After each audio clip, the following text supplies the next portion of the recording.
One question I get asked a lot is, how long does it take you to write a screenplay? And the honest answer to that is, it depends on the screenplay. What do I mean? Well, my first feature script took me a few months from start to first draft. And that was for a couple of reasons. I was working a full-time job, and so I could only write in my spare time. I had no outline to speak of, just some random ideas. I had no actual ending in mind either, and my characters needed a ton of work. In short, I was winging it. But I also finished it. And that's what really matters, because it gave me the confidence to write another feature script.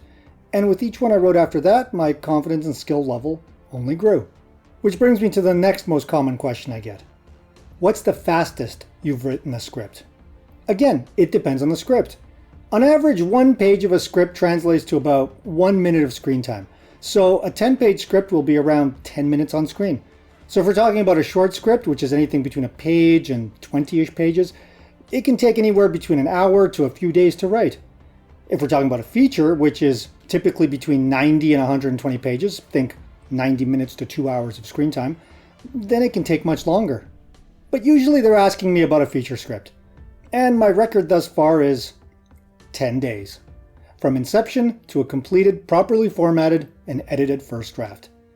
And when I tell them that, the question that always follows is, how did you do it? So here's the story.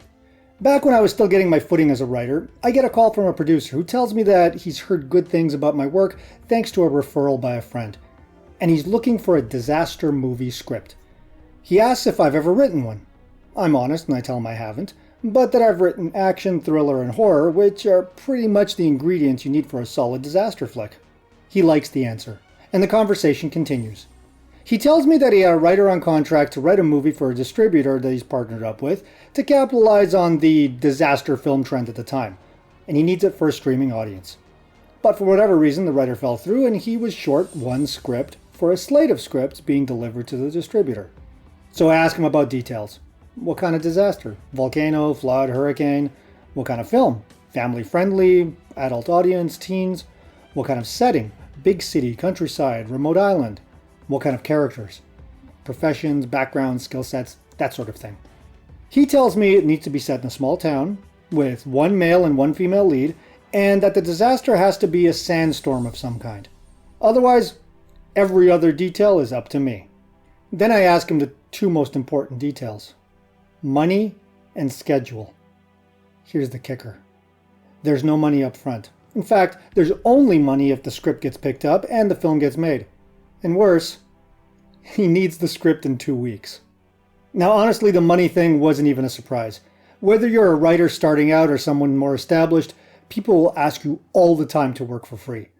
Deferred payment basically means no payment, because let's be honest, even if everything works out, it'll still be a long time before you see a single dollar. But as I said, I was still early into my career and was more willing to believe other people back then. I know better now. But we did agree to put in writing that the script is mine, lock, stock, and barrel, until such time as it's optioned or bought. That way I still have the script, if for whatever reason the deal falls through. What worried me more was the 2-week deadline. Now I don't know about you, but that sounded crazy to me. The quickest I'd finished a first draft prior to this was a month or two, and I thought I was being fast then. I had no idea how I would make 2 weeks work. But I looked at it as both an opportunity and a challenge. So I said yes. Here's how I did it. With no time to waste, I started that same day. Using the bare guidelines I was given, I brainstormed for the rest of the day, getting my head around a few key factors: the setting, the characters, and how the disaster affected their world and their relationships. I also plotted out the basic structure, breaking it down into 3 acts, and hitting on the key points such as an inciting incident, the midpoint, and the climax. For a normal script, this might take me a few days to a week, but because I had so little time, I had to plot out the story as I was already starting to write it. Now, I've always been a big believer in a strong opening for a movie. It sets up the story, but more than that, it lets the audience know exactly what kind of movie they're about to see in terms of style, tone, and genre. And if I could get it right, it would point me in the right direction for the main characters. Once I nailed that down, the other pieces started to fall into place. I figured out my leads, and soon after that, my supporting cast. and I always approached their interrelationships from the standpoint of maximum conflict. If there was no conflict in the scene, I quickly scrapped it, or rewrote it, as it's conflict that drives a story. My plan was to stick to the basics, as much as I could. I'd watched my fair share of disaster movies, and so knew the beats well, not only for the plot, but for the characters and their personal journeys. My goal was to have the leads at odds until such time as they were forced to work together to save themselves and the people they loved. And the way to do that was to constantly raise the stakes, not only in terms of the looming disaster that would destroy their small town, but also through their inner struggles and the conflicts with other characters. My biggest lesson throughout this ordeal was to learn to trust my instincts. I didn't have time to do extensive rewrites, so I had to trust myself that once I got going on a plot line, that it would take me where I needed to go. And of course, I didn't want to make just a cookie-cutter story full of cliches and stereotypes. I knew if this was going to work, I had to make the characters relatable and believable, along with exciting action and cool set pieces, but also to throw in some twists and turns the audience wouldn't see coming.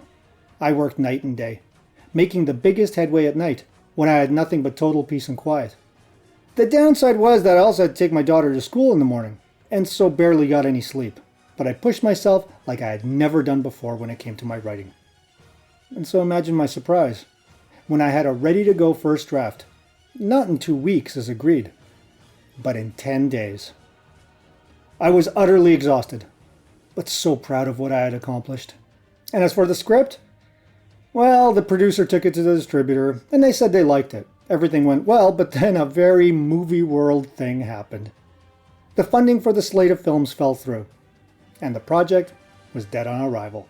Now the bright side was I retained full ownership of the script, and I still have it in my back pocket if anyone asks for a disaster movie. It even won me a few awards on the festival circuit. But better than that, I learned some things about myself that I didn't know before then. I could write, and write well, under a ridiculous amount of pressure and a crazy schedule. And I came out of it knowing that if I could do that, I could do anything. And I guess that's my biggest takeaway for any of you watching this. Deadlines might be a pain, but they push us. And as creatives, it's good to set deadlines for ourselves, if for no other reason than to test our limits and push our creative boundaries. But these are just my 2 cents. Give me yours. Let me know in the comments below if you ever had an impossible deadline, and if you managed to meet it or not. Don't forget to smash that like button, subscribe to my channel, and hit that notification bell to stay updated with the latest content. Until next time, stay creative.